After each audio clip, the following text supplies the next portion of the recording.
In this video, we'll talk about the double and half angle formulas and how to use them. So double angles, we can get these formulas just by thinking about what we know already for some of different angles. So reminder that the sine of alpha plus beta is equal to sine alpha cosine beta plus cosine alpha times sine beta. Except now if we want 2 theta, it would just be like having theta plus theta in here. So we would write sine of theta cosine of theta plus cosine theta sine theta. And you see right away that this is just 2 times the sine of theta times the cosine theta. So that's a pretty straightforward formula for sine of 2 theta. For cosine, recall that cosine of alpha, I can't write alpha for some reason, sorry, hold on. Alpha plus beta, that was equal to the cosine of alpha times the cosine of beta minus the sine of alpha times the sine of beta. So if, again, we had theta plus theta instead of alpha and beta, so we had 2 thetas there. That would be cosine of theta times cosine of theta and minus sine of theta times sine of theta. So what you would end up with here is cosine squared theta minus sine squared theta. And then for tangent, so remember tangent of alpha plus beta was equal to tangent alpha plus tangent beta divided by 1 minus tangent alpha times tangent beta. I'm just going to double check to make sure that that was correct. Yes, that is correct. Yeah, sorry. I just had to double check. Sometimes I mess up those pluses and minuses. So now we have theta and theta. We would end up with the tangent of theta plus the tangent of theta divided by 1 minus tangent theta.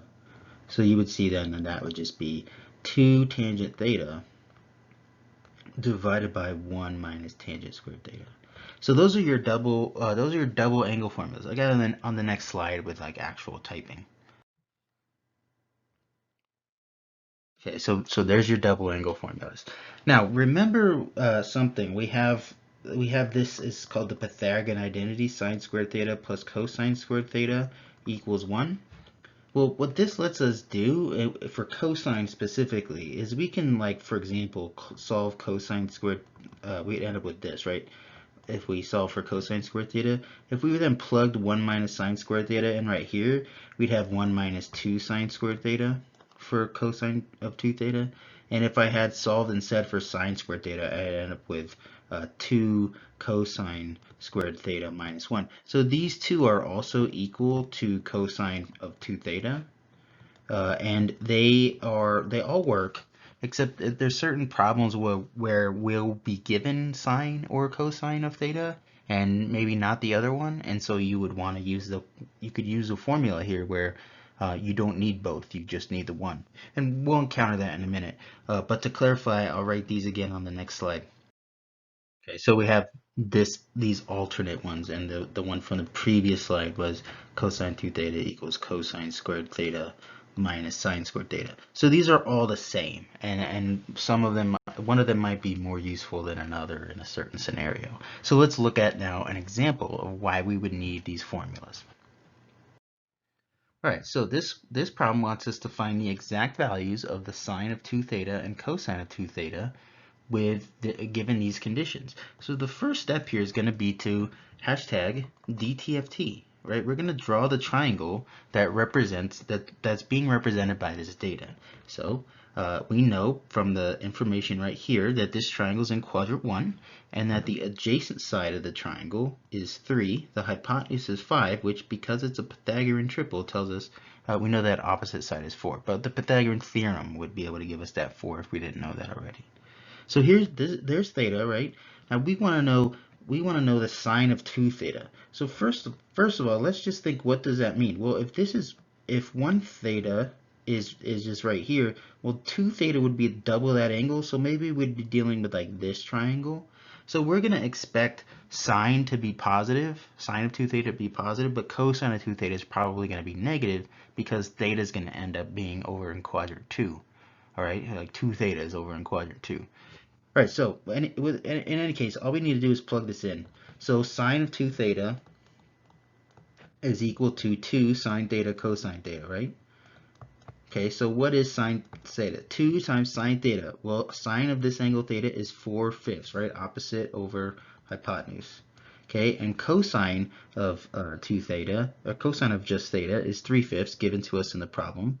Okay, 3/5. So this will be 4 times 3 is 12, times 2, we have 48/25, right? That is the answer to what is the sine of 2 theta. Wait, no, it's not. 12 times 2 is not 48, it's 24. I'm sorry. So it's 24/25.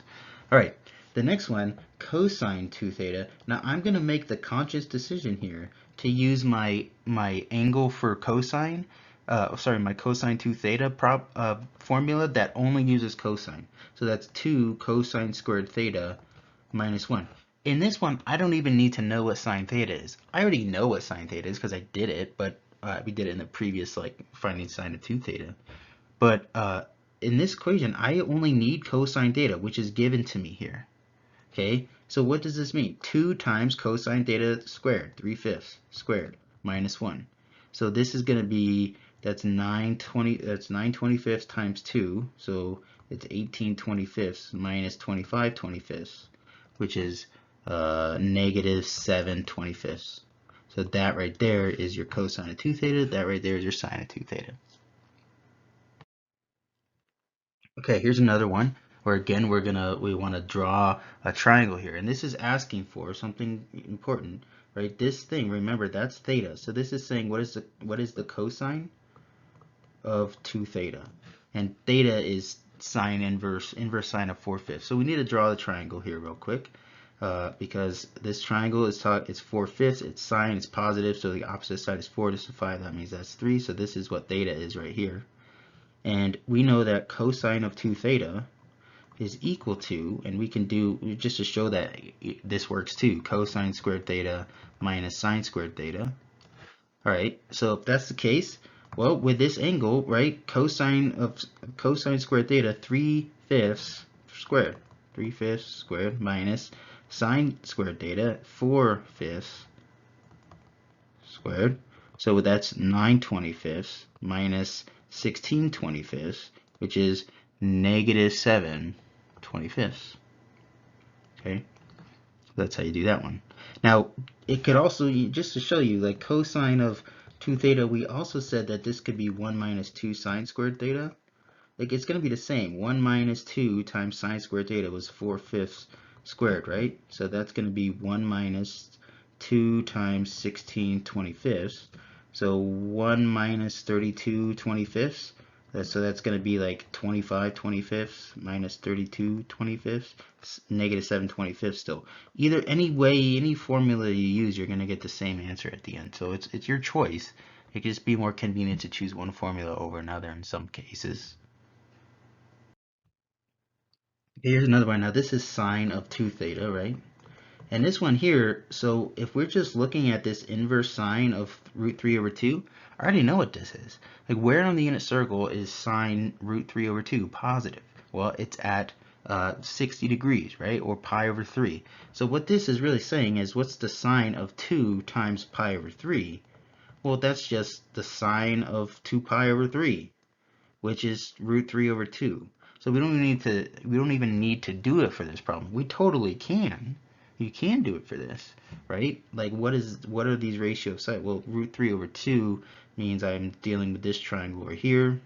So I could do this as root 3 and 2 and 1 if I want. That's the same triangle as, the same angle anyway, as root 3 over 2, 1/2, and 1. This angle theta and that angle theta are the samesies. So if I wanted to, and I don't because it's kind of too much work, I would say sine of 2 theta is equal to 2 sine theta times cosine theta, and I could just go from here. So 2 times sine of theta would be root 3 over 2, and the cosine of theta would be 1 over 2. So these cancel, right? And you're left with root 3 over 2. It's the same thing. But, if we can make it shorter for us by just identifying what that angle is because it's a unit circle value, then we do that because it saves time. Okay, so that's double angles, and we'll come back to those. But half angles are also important. I would say half angle theorems are a little bit more important because we end up with the ability to get angles like 22.5 degrees, and we can also get 15-degree angles from this. But the way it works is to use our double angle formula. So remember, for cosine of 2 theta, we had one formula that was 1 minus 2 sine squared theta. So in this one, we've solved for sine squared theta. And we had also cosine of 2 theta is equal to 2 cosine squared theta minus 1. That's just been solved for cosine squared theta. And then there was the tangent squared theta one, and we just did a little bit of manipulation here. And we have these three things. Now what we're going to do is sub alpha over 2 in for theta. So our initial angle is still theta, but alpha is like what was the double angle? What was the 2 times that angle? So when we do that, we can manipulate this. So ultimately what we're trying to find, what we're going to solve for here is what is the cosine of theta divided by 2. Notice 2 times 2 divided by 2 is just 1. We get these three equations for half angles, okay? And so this means, right, if I wanted to know, like, for example, what was the sine of 15 degrees, well, what did alpha need to be in order for alpha over 2, like 15 degrees is equal to alpha over 2, right? Well, what was alpha? Alpha was 30. So 30 would be what I plug in here and here. All right. Now this tangent formula is a little bit gross, and so we have some better versions of that formula that I'm going to show you in a second. But something that's important to note here, and I think the hardest part of these half angle ones, is what's going on with this plus and minus right here. Like what does this mean? Well, here's what this means, and I'm just going to try to make this clear. If I had an angle, why is it black? Sorry, let me make it black. If I had an angle down here, right? So let's say I'm talking about that angle. Remember, that's the reference angle. The real angle is this angle from standard position. Well, half of that, like if you can imagine, half of this arc is maybe going to be over in this quadrant. Okay, like that's half of that original angle theta. Well, in this angle, now we're talking about this angle, which is my theta divided by 2. Cosine is going to be negative over here, and sine is going to be positive. So I would just use the positive, the negative cosine, the positive sine for this particular angle. And you have to do that analysis for each of your original angles. For example, let's look at another one. If I had just had this angle over here, like this was theta, right? If I had that as theta, then that means like theta divided by 2 is like right there. I just split that angle in half. So this angle is theta divided by 2. Well, sine and cosine are both positive in this one, so I would use positive and positive. So we just have to make sure we're using is it positive, we use positive. If it's negative, we're using negative. And we'll come across that here doing an example. But before that, this is the better and more useful version of the tangent half angle. Um, don't worry about how we get these. There's a proof for these, but these are going to be a lot easier to use than the one with the radical. So maybe take a screenshot of those. All right, so how do we do a problem like this? Now, we want to find the cosine of 15 degrees. So in this case, 15 degrees is alpha divided by 2. So alpha is going to be 30 degrees. So now let's just plug in 30 degrees here. We're going to have the cosine of 30 degrees divided by 2. You don't have to write that part. Is equal to, now think about if I'm taking 30 degrees and dividing it by 2. Well, 15 degrees, cosine is going to be positive there. So I just want the positive version of whatever this ends up being. 1 plus the cosine of 30 degrees divided by 2. So that is equal to 1 plus cosine of 30 degrees is root 3 over 2 divided by 2. Now, at this point, the trigonometry part is done. We just evaluated the cosine of 30 degrees. The hard part here, this is the part students struggle with the most, is cleaning up inside the radical here. And like think about how you have to do that. Like what's the overall lowest common denominator of all this stuff? It's 2. So we're going to multiply the top and the bottom of this whole fraction by 2. Okay? That's going to give us 2 plus the square root of 3 divided by 4. Right? And the last thing you got to recognize is that what this means is the square root of 2 plus square root of 2 plus square root of 3 divided by the square root of 4, which is 2. So we end up actually There's your answer. It's super gross. We have nested radicals there, which are like notoriously horrible in math. And so, but that's what the answer is. You just follow standard algebra there. Now, this particular problem, the cosine of 15 degrees, we could have got that by doing the cosine of 45 degrees minus the cosine of 30 degrees, which would be using the difference, cosine difference angles, and we would have got a more kind of a cleaner looking answer. The two different answers that you would see, they have equivalent values. So there's two different ways to do a problem like this, but either of them work, and it's kind of your preference to see, unless you're instructed to do it a specific way. If you're asked to find the cosine of 15 degrees, there's multiple ways to do it. Okay, here we go. We're going to try another one here. We want to know the sine of alpha divided by 2 and the cosine of alpha divided by 2. In this case, we're not given alpha. We're just giving everything about alpha. So let's draw where alpha is. We're DTFTing here. DTFT. Where alpha, is in quadrant 4. Okay, so it's in quadrant 4, and so it's going to be something like this. The opposite side is 8. It's going to be negative 8. That's 17. And this is a 8. This would be 15. An 8, 15, 17 right triangle. Okay, that just happens to be a Pythagorean triple that I know, so I know it's 15. But you could use the Pythagorean theorem to find that adjacent side is 15. So here is your alpha. Now think about this. Okay, we have alpha. Alpha divided by 2, we're going to end up being somewhere in quadrant 2. Okay, so in this case, the sine is going to be positive and the cosine is going to be negative. And so, I mean, half of that angle, the sine of half of that angle is going to be positive, the sine of half of that angle is going to be negative. Sorry, the cosine of half of that angle is going to be negative. So let's just plug these in. We have sine of, in this case, alpha divided by 2 is equal to positive square root of 1 minus the cosine of alpha. Okay, what's the cosine of alpha? It is actually not given to it. It's 15 seventeenths, right? So 15 seventeenths divided by 2. Right, and we're just going to go ahead and we'll just go ahead and compute what that is. So you're going to multiply, top and bottom of this by, well, you can do this however you want, right? What is 1 minus 15 seventeenths? You don't have to do a complex fraction here. It's pretty straightforward. 1 minus 15 seventeenths is just 2 seventeenths, right? So we have 2 seventeenths over 2, which is, what is that? That's, wait, is this right? 2 seventeenths over 2. Yeah, 17 seventeenths minus 15 seventeenths is 2 seventeenths. So divided by 2 is the same thing as multiplied by 1/2. So this is the square root of 1 over 17, which is the square root of 17 over 17. So that is the sine of alpha divided by 2 there. Okay, what is the cosine of alpha divided by 2?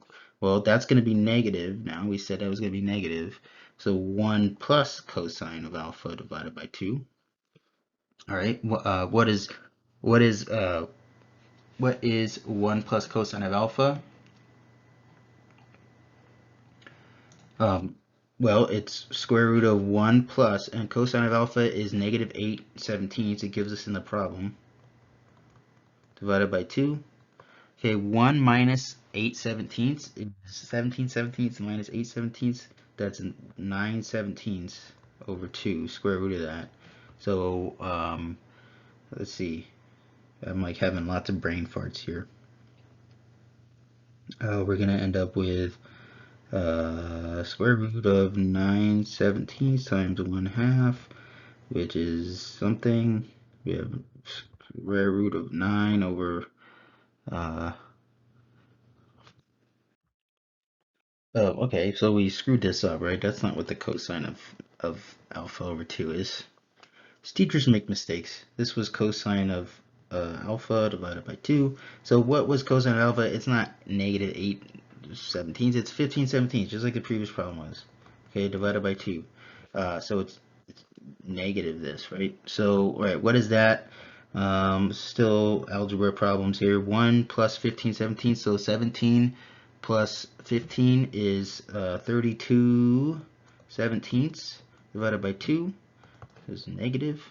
So we're at 16, so this is 16 seventeenths. which is 4 divided by the square root of 17 is negative this, which is going to be 4 root 17 over 17 negative. So there's your answer to that. Let's look at another one. Okay, here we want to find the exact value of the tangent of 7 pi over 8. Okay, so something to recognize here then is that 7 pi over 8 is theta is alpha divided by 2. So what was alpha then? Well, if 7 pi over 2 is equal to, so 7 pi over 8 is equal to alpha divided by 2, then we just say that 14 pi over 8 is alpha, right? Which is, which would be 7 pi over 4, right? So we need to find we're going to use 7 pi over 4 as what alpha is equal to. So we can use any of these formulas here. These ones are much cleaner, but either of them will work. The tangent of 7 pi over 8 is going to equal 1 minus cosine of 7 pi over 4 divided by divided by the sine of 7 pi over 4. Okay. So what are these? Well, the cosine of 7 pi over 4, remember where 7 pi over 4 is, okay? It's over here. So we have 1 minus, this is going to be positive root 2 over 2, and divided by negative root 2 over 2. So this is a horrible looking like fraction we have to deal with. So let's just multiply the top and the bottom of this by 2, because that's the overall lowest common denominator, right? We will get 2 minus the square root of 2 divided by negative square root of 2. And now we're just going to rationalize this by multiplying the top and the bottom by negative root 2. Okay, negative root 2, negative root 2. All right, what are we going to get here? I don't know, very exciting. We're going to get 2 on the bottom, and then we're going to have negative 2 root 2 plus 2 on the top. Okay, and then if you cancel the 2's out, what you're going to end up with is negative root 2 plus 1. So your answer is that, which is a horrible looking answer, but that's what the answer is. All right, and one final problem here. We want to find the exact value of the tangent of alpha divided by 2, given this information. So this is a situation where we're going to draw the triangle. Okay, so cosine of alpha is given to us as negative 5 over 13th, and we're in quadrant 3, because it says alpha is between pi and 3 pi over 2. So we're in quadrant 3, we have a triangle that looks like this. The adjacent side is going to be 5, and the hypotenuse is 13, which means our opposite side is 12. It's also negative. Okay, so let's just go ahead and solve this. We can use either of these equations, or we can use our one that had the square root in it, but that one's a little ugly, so let's just use one of these two if we're allowed to. So let's do the one on the right. So tangent of alpha divided by 2 is going to equal the sine of alpha divided by 1 plus a cosine of alpha. Okay, well, what's the sine of alpha? This is alpha. Sine of alpha is negative 12/13 divided by 1 plus cosine of alpha is negative 5/13. So we'll just say minus 5/13. Okay, now to solve for this, you just do your standard, however you like solving for these. Well, actually we can make this a little simpler for us. We can simplify the denominator first. So we'll say it's negative 12/13 divided by 13/13 minus 5/13, which is 8/13. So this is just negative 12/13 times 13 over 8, okay, which is this answer. Right? It's going to be negative 3/2. After you simplify, negative 12/8 is the same thing as negative 3/2. All right, so that's how you do these problems. It's really just a matter. There's 2 steps. There's 2 important pieces of information.